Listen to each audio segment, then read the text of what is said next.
नमस्कार, स्वागत है आपका न्यूज़ लॉन्चर पर। मैं हूं अशोक वानखेड़े। लेकर आया हूं आपका अपना कार्यक्रम द एक्स-रे। 11 साल नरेंद्र मोदी जी की सत्ता के, 2014 से 25 तक। 2014 में यूपीए सरकार के अब लोगों को लगने लगा कि अच्छा काम था। एक भ्रष्ट सरकार करके अन्ना हजारे से लेके तमाम लोगों का उपयोग हुआ। इसमें विदेशी ताकतें भी थीं, खासकर वो लॉबी, अमेरिकन लॉबी, जिनको लग रहा था कि मनमोहन सिंह उनके साथ है, लेकिन मनमोहन सिंह ने उनको आईना दिखा दिया और भारत का भविष्य उनके लिए अहम था, ना कि अमेरिका का नफा-नुकसान। और ये सारा कंबाइन इफेक्ट ये हुआ और फिर 10 साल की एंटी इनकम्बेंसी, कांग्रेस में अपने झगड़े, अलग-अलग पावर सेंटर और इसका फ़ायदा जो भाजपा कमज़ोर थी, वहाँ पे नरेंद्र मोदी को सामने लाकर भाजपा ने उठाया। एक ऐसी आंधी, ऐसा एक तूफ़ान आया कि भाजपा पहली बार अपने बलबूते पर सरकार बना गया। एनडीए गठबंधन को जगह दी और जो सपने नए भारत के नरेंद्र मोदी जी ने दिखाए थे, 11 साल में अब उसका विश्लेषण हो रहा है। उसके विश्लेषण में जो आज एक्स-रे में मैं देखता हूँ, तो मुझे विपक्ष तो हमेशा कमियाँ निकालेगा। मीडिया जो स्वतंत्र रूप से काम कर रहा है, जो गोदी होने को नकार रहा है, वो हमेशा सरकार की कमियों पे बोलेगा या सरकार पे सवाल उठाएगा। लेकिन जो भांड बैठे हुए हैं, वो लगातार इस 11 साल को भारतवर्ष के स्वर्णिम पीरियड, स्वर्णिम काल को रेखांकित करने का प्रयास कर रहे हैं। अब ऐसे में उन्हीं के कैबिनेट मंत्री का एक वक्तव्य जब आता है, तो फिर लगता है कि नहीं, भारत का स्वर्णिम काल आ सकता है, ऐसा नहीं। यदि सपना देखो तो सच भी हो सकते हैं। लेकिन फिर उसके लिए मस्जिद में मंदिर ढूँढने की बात नहीं, उसके लिए मंदिरों की स्थापना करने की बात नहीं, भगवानों की प्राण प्रतिष्ठा करने की बात नहीं, अलग-अलग भगवान एक के कॉरिडोर बनने की बात नहीं, लोगों के फ्रिज में क्या रखा है ये देखने की बात नहीं, कौन क्या पहनता है ये देखने की बात नहीं, 80-20 का रेशो क्या है ये देखने की बात नहीं, कौन-सा धर्म संकट में है ये बात करने की बात नहीं। यदि भारत को विश्व गुरु बनना हो, तो फिर क्या करना चाहिए? ये बात यदि उसी कैबिनेट के मंत्री करते हैं, तो फिर लगता है कि कम से कम कोई एक आध तो है कि जो एक जो भाट मंडली है, जो कव्वाल है सिर्फ़ तालियाँ बजाते हैं, फिर उसमें राजनाथ सिंह से लेके तमाम बड़े नेता आ गए, क्योंकि उन्होंने तो भारत को विश्व गुरु स्थापित कर दिया है। लेकिन क्या हम विश्व गुरु हैं क्या? विश्व गुरु ब के मायने मात्र सामरिक ताकत नहीं होती। विश्व गुरु के मायने आर्थिक ताकत भी होती है। यदि एक आर्थिक ताकत से आप संपन्न हैं, जैसे चाइना हो गया, अमेरिका हो गया, तो कम से कम फिर आप बाकी चीज़ों में आगे जाने में आपकी रफ्तार बढ़ा सकते हैं। नितिन गडकरी, एक ऐसे मंत्री जो बेबाक बोलने के लिए जाने जाते हैं। उन्होंने हाल ही में एक जगह सवाल-जवाब में नरेंद्र मोदी के 11 साल पे बात की। उन्होंने कहा कि 11 साल में हमारे प्रधानमंत्री नरेंद्र मोदी जी ने भारत को विश्व गुरु बनाने का सपना देखा। तीसरी विश्व में अर्थव्यवस्था बनने का सपना देखा। 5 ट्रिलियन डॉलर की अर्थव्यवस्था बनने का सपना देखा और ये सपना साकार हो भी सकता है। लेकिन ये सपना 11 साल में क्यों नहीं साकार हो पाया? और उस सपने को साकार करने के लिए कौन-कौन, कैसे-कैसी काम कर रहे हैं, इस पे उन्होंने प्रकाश डाला।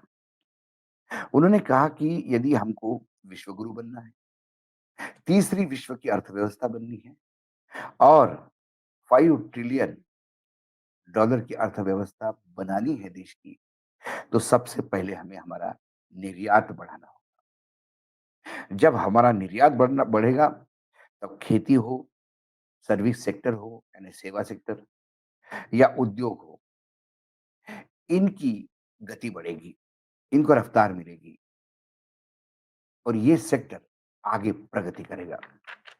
लेकिन इसका मुख्य जो चाबी है, वो है निर्यात बढ़ाना।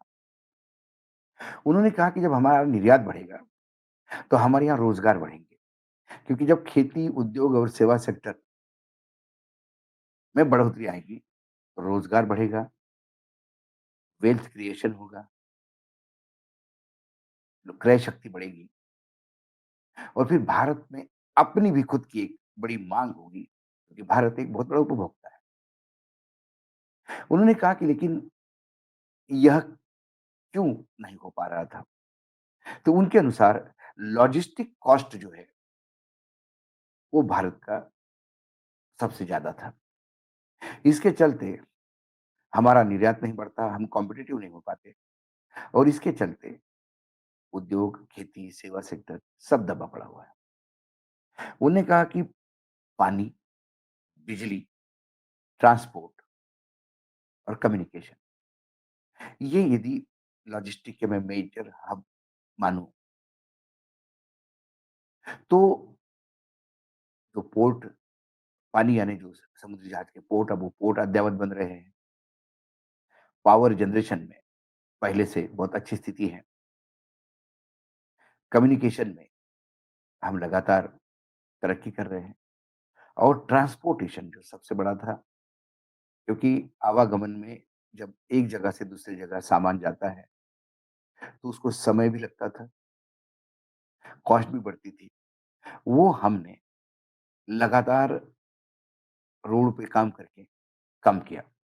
उन्होंने आंकड़े दिए कि हमारा लॉजिस्टिक कॉस्ट जो है, वो 16% था, जबकि चाइना का मात्र 8% है और यूरोपियन कंट्रीज जो है, यूरोप के देशों में ये 12% बैठता है। तो चाइना के साथ यदि हम कॉम्पीट करेंगे, तो चाइना से हमारा लॉजिस्टिक कॉस्ट यदि डबल बैठता है, तो हमारा उत्पाद भी कोई भी हो, चाहे खेती का हो, चाहे उद्योग का हो, चाहे सेवा सेक्टर हो, वो इंटरनेशनल मार्केट में कॉम्पिटिटिव हो ही नहीं सकता। इसके लिए हमने सबसे पहले लॉजिस्टिक कम करने का प्रयास किया। हमने अब तक 10 मतलब 6% लॉजिस्टिक कॉस्ट कम किया है। मतलब हमारा लॉजिस्टिक कॉस्ट जो 16% था, वो अब 10% हो गया है और हम लगातार प्रयास कर रहे हैं कि आने वाले 1-2 सालों में ये 9% हो जाएगा। कम से कम यूरोप से तो हम 3% कम होंगे और चाइना से 1%। 1% लॉजिस्टिक कॉस्ट यदि कम होता है, चाइना से 1% हमारा बढ़ा भी होता है, चाइना 8% है, 9% है, तो भी हम कॉम्पिटिटिव होने की ताकत रखते हैं। इसलिए यदि हमको विश्वगुरु बनना है, इसलिए हमको यदि तीसरी सबसे बड़ी अर्थव्यवस्था बननी है और यदि हमको 5 ट्रिलियन इकोनॉमी बननी है, तो हमें लॉजिस्टिक कॉस्ट पे काम करना होगा। कम से कम कोई एक मंत्री ऐसा मिला अ, कैबिनेट में, जिसने कहा कि हमारी ये कमी थी और ये कमियाँ अभी भी है। जब तक लॉजिस्टिक कॉस्ट में हम नहीं करते, तब तक हमारा निर्यात नहीं बढ़ता। निर्यात और आयात, इसका उदाहरण आप अमेरिका के ट्रम्प का ले सकते हो। पूरे विश्व में हर करीब-करीब देशों के साथ अमेरिका का व्यापार था। हर जगह से अमेरिका निर्यात कम करता था और आयात ज़्यादा करता था, जिसको ट्रेड बैलेंस हम कहते हैं, व्यापारिक अनुपात, वो हमेशा घाटे का रहा और तब से अमेरिका ने, ट्रम्प ने एक ही बात शुरू कर दी, निर्यात बढ़ाओ और निर्यात बढ़ाने के लिए वो लगातार प्रयास कर रहे हैं और फिर दादागिरी से प्रयास कर रहे हैं, कुछ जगह टैक्सेशन बढ़ा के प्रयास कर रहे हैं कि तुमने यदि मेरा अ, व्यापारिक घाटा कम नहीं किया, तो फिर मैं मेरे तुम्हारे ऊपर टैक्स बढ़ा दूँगा। भारत का और अमेरिका का जो व्यापार था, उसमें भारत मुनाफ़े में था, अमेरिका घाटे में। अब अमेरिका ने भारत को तुम तेल भी खरीदोगे, सैन्य सामान भी हमसे खरीदोगे, बहुत सारी चीज़ हमसे खरीदोगे ताकि हमारा निर्यात बढ़े और हम प्रॉफ़िट में आएँ। यदि आर्थिक विश्लेषण के अनुसार यदि बात करूँ, जो आर्थिक विशेषज्ञ हैं, अर्थशास्त्री हैं, उनके अनुसार यदि किसी देश का ग्रोथ मॉडल अंग्रेजी अक्षर के हिसाब से हो, मतलब ऐसा हो कि एक ऊपर एक नीचे, ये के है, ऐसा। एक डंडा ऊपर जाता है, एक डंडा नीचे आता है। तो इसके मायने हैं कि रईस पैसे वाले पैसे वाले हो रहे हैं और गरीब हो रहे हैं। और ये मॉडल हमेशा घातक रहता है। देश हमेशा बड़ी-बड़ी बातें करता है कि हमारे यहाँ इतने ट्रिलियन करोड़पति बढ़ गए। लेकिन फिर देश की अर्थव्यवस्था 1% लोगों के हाथ में चली जाती है और बाकी लोग उनके ऊपर डिपेंड रहते हैं। और ये कैपिटलिस्टिक ओरिएंटेशन की अर्थव्यवस्था है, जहाँ पैसा, आर्थिक ताकत चंद लोगों के हाथ में होती है। फिर वही लोग सरकार और राजनीतिक दलों के साथ खेल करते हैं और पूर्ण रूप से सत्ता अपने हाथ में लाने का प्रयास करते हैं, जैसे अमेरिका में करीब-करीब हो ही गया है इस बार। लेकिन यदि आपकी वी शेप में हो,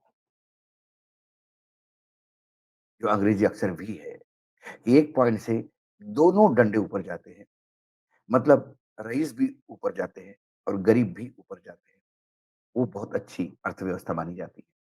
हमें के से वी पे शिफ्ट होने के लिए हमारा निर्यात बढ़ाना होगा। भारत अमेरिका तो नहीं है कि जो हाथ पकड़ के और गला पकड़ के और गिरेबान पकड़ के जबरिया निर्यात बढ़ा सकता है। लेकिन हाँ, उस अमेरिका की इस जबरिया ताकत को भी विश्व के सभी देशों ने आँखें दिखाई। चाइना से लेके, मेक्सिको से लेके, कनाडा से लेके, साउथ अफ्रीका जैसे छोटे देशों ने भी आँखें दिखाई और कहा कि नहीं, हम हमारे हिसाब से काम करेंगे। पूरे विश्व में भारत ही ऐसा एक देश था, जिसने जाके वहाँ घुटने टेके। हो सकता है हमारे देश का जो शीर्ष नेतृत्व है, उनका कोई अपना निजी स्वार्थ हो, गौतम अडानी जैसे लोग वहाँ अटके हों और उसके चलते कहीं न कहीं भारत का जो आर्थिक हित है, उसके साथ हमारा सौदा हुआ हो। लेकिन आज इस 11 साल के सेलिब्रेशन में कम से कम एक बात तो अच्छी लगी, एक सेंस से मैं देखता हूँ तो, कोई तो है कि जो मात्र विश्व गुरु का सपना नहीं देखता, कोई तो नहीं हो, कोई तो है कि जो मात्र 5 ट्रिलियन इकोनॉमी का सपना नहीं देखता, कोई तो है मात्र विश्व की तीसरी अर्थव्यवस्था होने का सपना नहीं देखता, लेकिन उस सपने को साकार करने के लिए क्या कमी है, इस पे बात करता है। पूरे उनके लॉजिस्टिक में ना 80% की आबादी 80-20 का बात हुई, ना पूरे उनके उत्तर में, ना मस्जिदों में मंदिर ढूँढे गए, ना मुसलमानों को कोसा गया कि इस देश की इकोनॉमी उनकी वजह से कम है, ना कोई सनातन की बात हुई, शुद्ध रूप से लॉजिस्टिक की बात हुई, जिसमें वो महारत माने जाते हैं। जब मैं एक्स-रे में देखता हूँ तो मुझे बहुत सारी चीज़ें देखने को मिली और कम से कम इस बात का एक आशा का द्वीप चला कि इस कैबिनेट में कोई तो है, कि जो आईना दिखाने की ताकत रखता है। आज इतना ही, कल फिर आता हूँ किसी विषय के साथ। तब तक के लिए नमस्कार, देखते रहिएगा न्यूज़ लॉन्चर।